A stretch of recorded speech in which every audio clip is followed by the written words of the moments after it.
ವಿವಿಯಲ್ಲಿ ಆಕ್ಸಿಡೆಂಟ್ನಿಂದ ಗಾಯಗೊಂಡಿದ್ದ ವಿದ್ಯಾರ್ಥಿನಿ ಮೃತಪಟ್ಟಿದ್ದಾಳೆ. ಜುಲೈ 30ರಂದು ನಡೆದಂತ ಅಪಘಾತದಲ್ಲಿ 23 ವರ್ಷದ ಮಾನಸ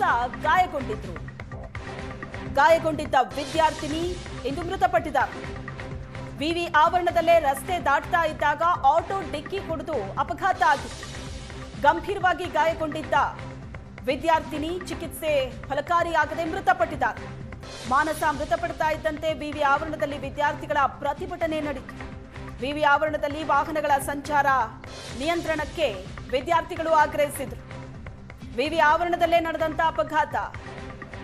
ವಿವಿ ಆವರಣದಲ್ಲಿ ರಸ್ತೆ ದಾಟ್ತಾ ಇದ್ದಾಗ ಆಟೋ ಡಿಕ್ಕಿ ಹೊಡೆದಿತ್ತು ವಿದ್ಯಾರ್ಥಿನಿಗೆ. ಗಂಭೀರವಾಗಿ ಗಾಯಗೊಂಡಿದ್ದ ವಿದ್ಯಾರ್ಥಿನಿಯನ್ನ ಆಸ್ಪತ್ರೆಗೆ ದಾಖಲಿಸಿ ಚಿಕಿತ್ಸೆ ಕೊಡಿಸಲಾಗ್ತಾ ಇತ್ತು. ಆದರೆ ಚಿಕಿತ್ಸೆ ಫಲಕಾರಿಯಾಗದೆ ವಿದ್ಯಾರ್ಥಿನಿ ಮೃತಪಟ್ಟಿದ್ದಾಳೆ.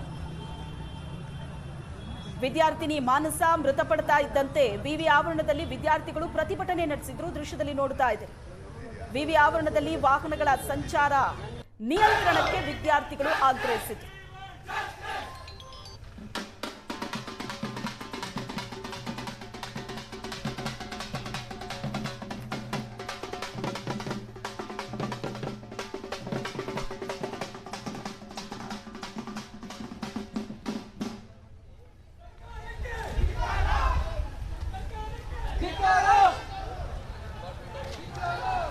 ತುಂಬಾ ಇಂಟ್ರಪ್ಷನ್ಸ್ ಆಗ್ತಿದೆ ಆಯ್ತಾ.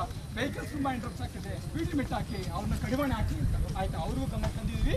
ಈ ವೈದ್ಯರು ಇವತ್ತೇನು ಮಾನಸ ತೀರ್ಕೊಂಡಿದಾರೋ ಅದು ಜವಾಬ್ದಾರಿ ಅವರು ಅಕೌಂಟಬಿಲಿಟಿ ವಹಿಸ್ಕೋಬೇಕು, ಸರ್ಕಾರನೂ ವಹಿಸ್ಕೋಬೇಕು. ಯಾಕೆ ಅಂತ ಹೇಳಿದ್ರೆ ಕಳೆದ 4 ವರ್ಷದ ಹಿಂದೆ 2022ರಲ್ಲಿ ಇದೇ ಒಂದು ಹುಡುಗಿ ಆಯ್ತಾ, ಮ್ಯಾಥ್ ಡಿಪಾರ್ಟ್ಮೆಂಟ್ ಹುಡುಗಿ ಶಿಲ್ಪ ಅಂತ, ಅವರು ಆರೋಡಲ್ತಿರೋದು ಆಯ್ತಾ.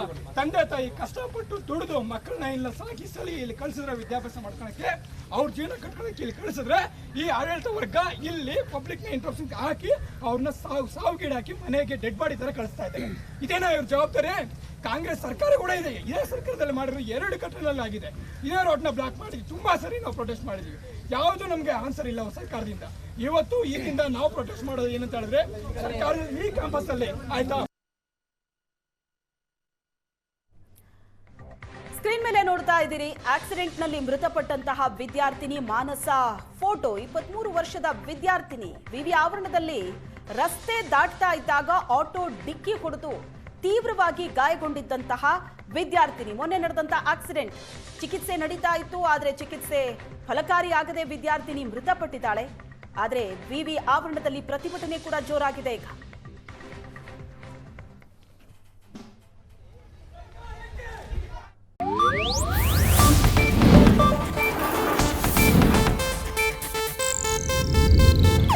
ಇದು ಏಷ್ಯಾನೆಟ್ ನ್ಯೂಸ್ ನೆಟ್ವರ್ಕ್ ಪ್ರಸ್ತುತಿ.